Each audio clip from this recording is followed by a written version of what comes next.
ఒకసారి నారద మహాముని భూలోకంలో ఒక గొప్ప పతివ్రత భూలోకంలో ఉందని ఆమె రాళ్లను కూడా గుగ్గిళ్లుగా మారుస్తుందని చెప్పాడు. దేవతలలోని భార్యలు సరస్వతి, లక్ష్మి, పార్వతి తమ భర్తలైన బ్రహ్మ, విష్ణు, మహేశ్వరుల పట్ల అనసూయ ఎంత పతివ్రతగా ఉందో విని ఆశ్చర్యపడ్డారు. వారు దేవతలను పరీక్షించమని కోరారు. తద్వారా బ్రహ్మ, విష్ణు, మహేశ్వరులు వృద్ధ సన్యాసుల రూపంలో అనసూయ ఆశ్రమానికి వచ్చారు. వారు అన్నం అడిగారు, కాని ఒక నిబంధనతో. నువ్వు మాకు భోజనం పెట్టాలంటే నగ్నంగా పెట్టాలి అన్నారు. అది వినగానే అనసూయకు ఒక్క క్షణం కూడా కోపం రాలేదు. ఆమె తన పతివ్రత శక్తితో ఆ ముగ్గురు దేవతలను 3 చిన్న శిశువులుగా మార్చింది.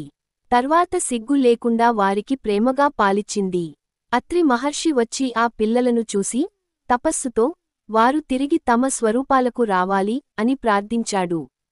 ఇంతలో లక్ష్మీదేవి, పార్వతి, సరస్వతిదేవి ముగ్గురు వచ్చి అనసూయ దేవిని ప్రార్థిస్తారు. మా భర్తని మళ్లీ మామూలుగా చేసి మాకు ఇమ్మని ప్రార్థిస్తారు.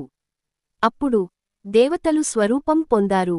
దేవతలు ఆనందించి ఆమె పతివ్రత మహిమను కీర్తించారు. అప్పుడు వారు ఆమెకు వరం ఇచ్చారు. మేము ముగ్గురమూ నీ పుత్రులుగా పుడతాం.